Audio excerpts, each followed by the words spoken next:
All right, doctors, I'm here with Dr. PierLuigi this morning, and he is amazing with psychology and just helping us learn to live a better life.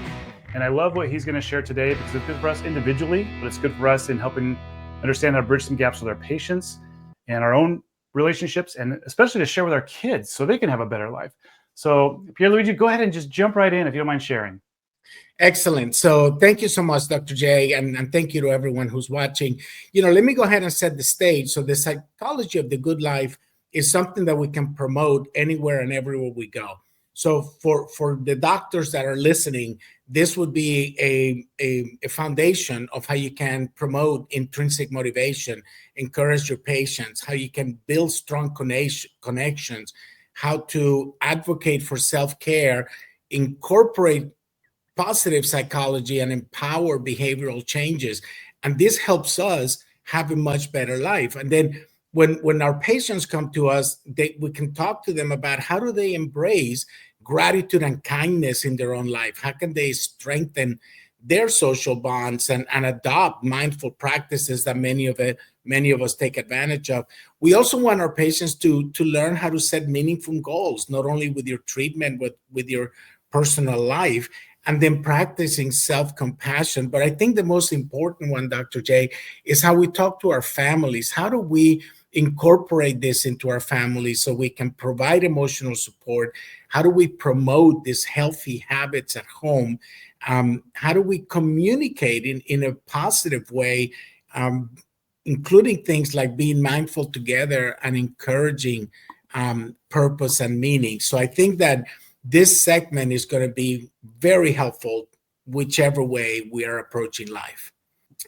The psychology of the good life is the kind of topic that came about because people were feeling burned out at work, burned out at school, burned out at home. And the last few years have been difficult for us to do that.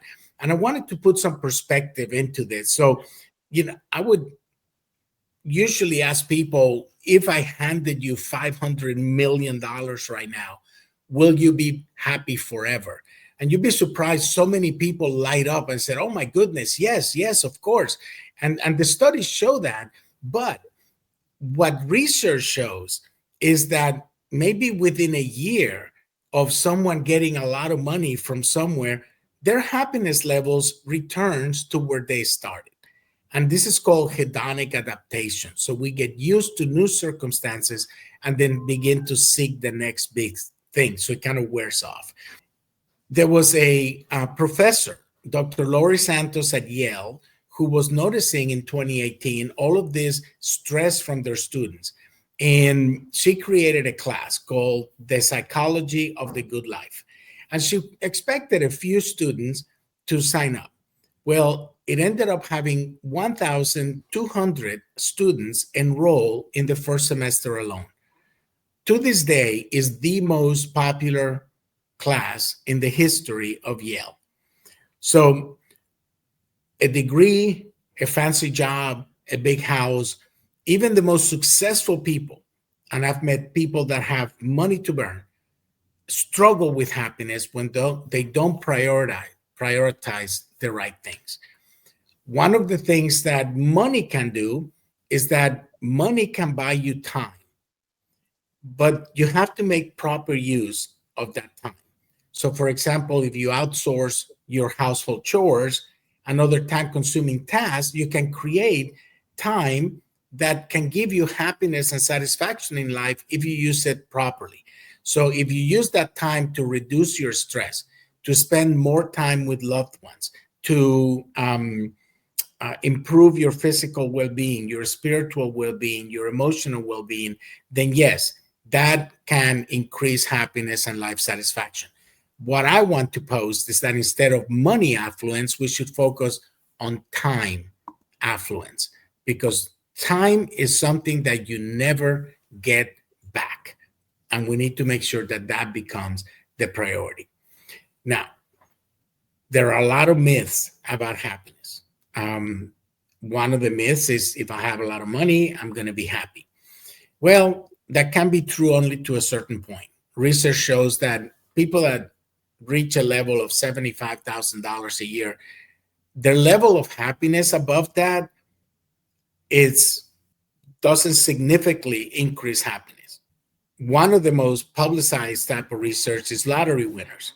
Lottery winners, on average, often return to their best happiness within months.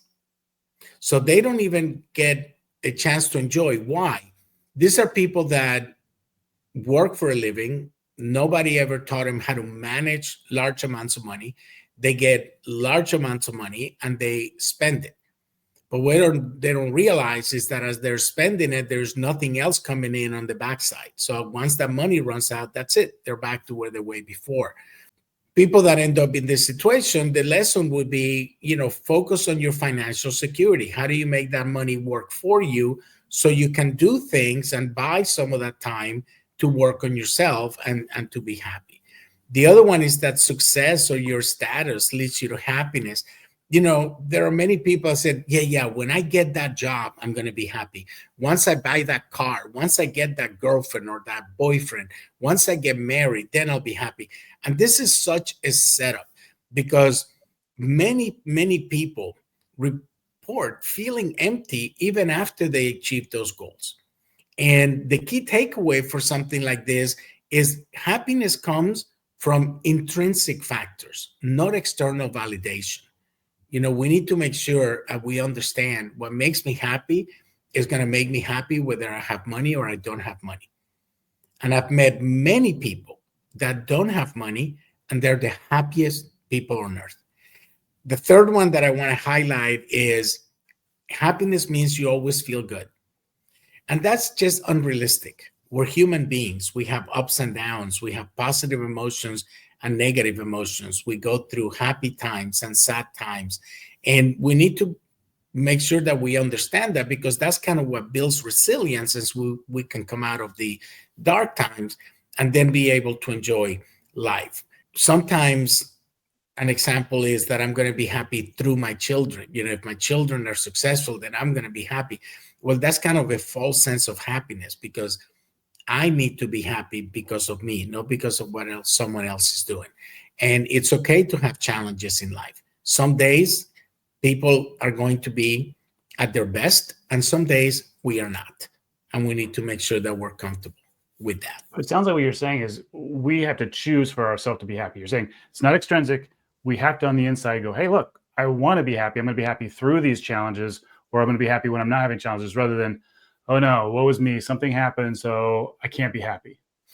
You're exactly right, Dr. J, because if we don't make a conscious decision to be happy, it's going to continue to elude us.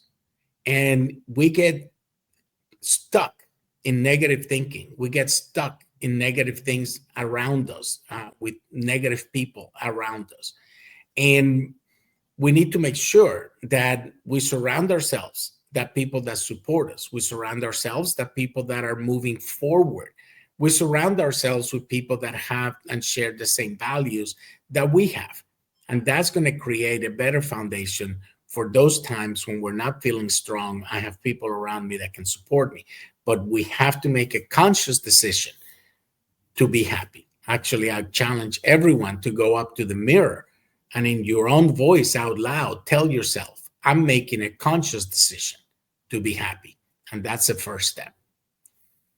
So what else works? Now, for me, Jay, I've had my ups and downs in my life, and I'm blessed that many years ago, I found a mission in my life, and I've been given the opportunity to pursue that mission and to have the people around me, the resources around me to make this vision come true. Began in a local setting, moved to a state setting, a national setting, and now a global setting. So the two foundations for once you find your mission and you're able to enjoy this happiness, for me, are gratitude and kindness. Gratitude and humility. Every day I wake up, get on my knees, I get, thank you, God, for waking me up. Thank you for breathing, for having a roof, for having food to eat, for a healthy family, whatever it is. I list 5 to 10 things I'm grateful for every morning. And when I've had big successes, only my immediate family knows about it. I'm not a person that posts everything everywhere. Oh, I got a new car, I got a new house, I got a new this. No, I post opportunities that have to do with my mission. I post rewards that end up helping people. I want people to know that this mission is moving forward, but it's not about PierLuigi. So gratitude, humility, the science of giving. And I think one of the earliest lessons I learned was what's called servant leadership. Is by giving, I get so much more in return, but I must be humble. I must be humble when I get that return. So the social connections are close relationships, and there's actually research from Harvard on this, were the biggest predictor of happiness and longevity.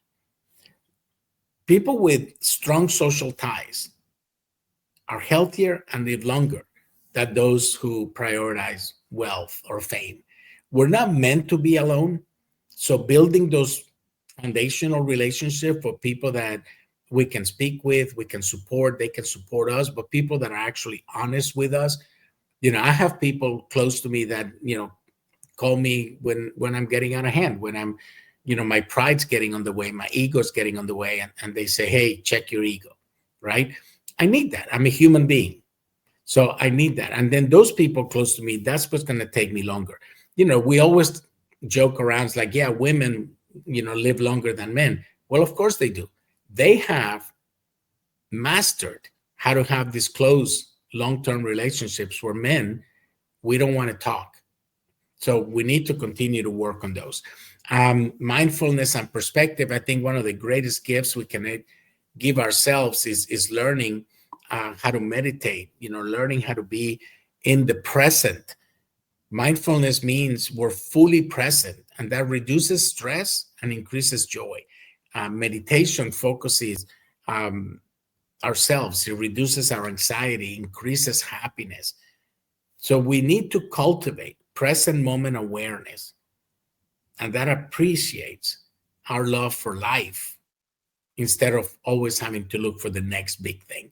My belief, Jay, is that I put things out in the universe and the universe rewards me. Right now, ever since I saw you 2 weeks ago, so many things have happened and there has been a shift, right? So when I see a shift, it's not that I'm losing things, it's that the universe is telling me, get ready because something else is coming. And I needed to make room in your agenda for this. And that was a hard-learned lesson 8 years ago. And our mutual friend, my brother, Dr. Fab, helped me with that in one of his mentorships. Said, don't fret. You are taken care of. You need to acknowledge that you have a mission. You've been given a mission. So whenever something opens up, it's not a negative thing. It means we needed to make room in that schedule because something else is coming. And then having intrinsic goals and meaning, having a purpose-driven life. So, there was an activity I did a few years ago in Dr. Fab's mentorship, and it was just about that. Is what is my purpose? And try to bring it to one sentence. Well, my purpose is saving people's lives. That's my purpose. Now, I can give you a longer version of what that exactly means and how it's transformed in my life. But at the end of the day, is saving people's lives. And when I have that, when I pursue those intrinsic goals, personal growth, relationships, or purpose, that leads to higher fulfillment instead of chasing money or beauty or status. I want to be around people that want nothing from me. And I want to do the same. I want to enjoy our relationship because of the fact that it's a friendly relationship. So that gives deeper happiness by working on our inside. So there are a few kind of suggestions, and I know you'll be putting up a QR code later that will give you a worksheet for people to use. But, usually a small daily habits, not big life events, are the ones that are going to create that lasting happiness. The first thing I would recommend to people is begin a gratitude journal. every day, every morning, every night, write down 3 things you're grateful for. They can be anything. You can be grateful that you have a bed. You can be grateful that you have a job. You can be grateful that you have someone who loves you. Whatever it is, 3 every day, every morning, every night. Also, acts of kindness. The more we give, the more we get back. And this has to be done anonymously. We are not to brag about the service work that we do. We do that in silence. There are people that give 1 hour to the food bank and they post it everywhere. Oh, look at me, I'm in the food bank, and or people that travel to other countries and take a picture with small children who may be hungry or don't have proper clothes, just to put out there, oh, look what I'm doing. No, I believe that hurts us. I think that when you do those things in silence, in private. Again, only your close family, that close group of friends can know, because it's good for us to share those things. But we need to keep our pride. We need to keep our humility when we do acts of kindness. Do something for someone without expecting anything in return. Working on that deep social connections. If you haven't heard from one of your friends in a while, or sometimes I wake up and I think of someone that I hadn't seen in a while out of the blue. So I get on my phone, I send a text and said, hey, woke up thinking about you. Can we check in? Because, today apparently it's not acceptable just to call somebody. You got a text, right? Hey, can we talk? And that's fine. But yes, do that. If you're thinking of someone, there may be a reason that you're thinking of them. They may need a call from you, or you may need to talk to them and you don't even know it. And then a digital detox. Now, I know a lot of families have taken me on this, where they have a box for dinner. They put all the phones, mom, dad, everybody puts the phones in the box. Nobody picks up the phone from the box until dinner's over. Well, that's great, but we need to do more than that. I had the pleasure of meeting Dr. Santos at a conference. We were in the green room and I asked her for some tips. And one of those tips was block time on your schedule for yourself. So on a weekday, block an hour, go for a walk, go eat an ice cream, go take a nap, whatever it is, it's your time. Well, I've expanded that. And every 5 or 6 weeks, I take 3 to 4 days and I totally unplugged. No cell phone, no email, no computers, no electronics. I go to a beach or a mountain, take paper books that I'm reading forever. They're still unfinished, and do that. And then the reward from that was so much more than I expected. I come back so refreshed, my mind so clear. And you can start this. Some people say, I can't do that for 3 days. You can start this with 2 hours, half a day, then build up to a day, and then get to whatever your comfort level is. And some people, justifiably say, well, I have small children, I cannot do that. That's okay. You will find, if it's not now, when you're able to do it, but then do it. As soon as you're able to do it, then do it. Try it. I promise you. Great advice. Solid. Thank you. And I think, the worksheet that I'm going to share with you all, and I hope you all can download it and print it and work on it. It's about 12 areas that I think we set ourselves up that impedes our path to happiness. Some of them we talked about today. The list is too long to continue, but you will get the full worksheet, and it'll have things like the science of well-being, the role of gratitude, the hedonic treadmill, how do we rewire thought patterns, impact of the purpose and meaning, the self-compassion, sleep, exercise, nutrition. So these are 12 areas for you to look at and say, hey, do I need some adjustment here? Can I do something different? Or it may have some direct recommendations into what we're hoping people are able to do. I'll leave you with this quote, Dr. J, from the Dalai Lama. Happiness is not something ready-made. It comes from your own actions. Exactly what you said at the beginning. This is something we have to do on purpose. This is a result of our actions and our mindset. The good news, we have the power to create it. So everyone that's listening, I have a challenge for you. I want you to commit after you finish watching that you're going to do one of those 12 things today. Whether it's just writing 3 things you're grateful for or something more significant from the list. But before we end, I want you to tell yourself, Dr. PierLuigi, I'm committing to doing one of those things before I go to sleep today. I love it. Got to have commitment, people. So please do scan the code that's here. Pull up those 12 things to work on. Exercise your gratitude. Value your relationships. Value and decide to be happy. And thank you, Dr. PierLuigi, for sharing such wonderful insight so precisely today. My pleasure, Dr. J. I love seeing you, and I hope I get to see you again soon.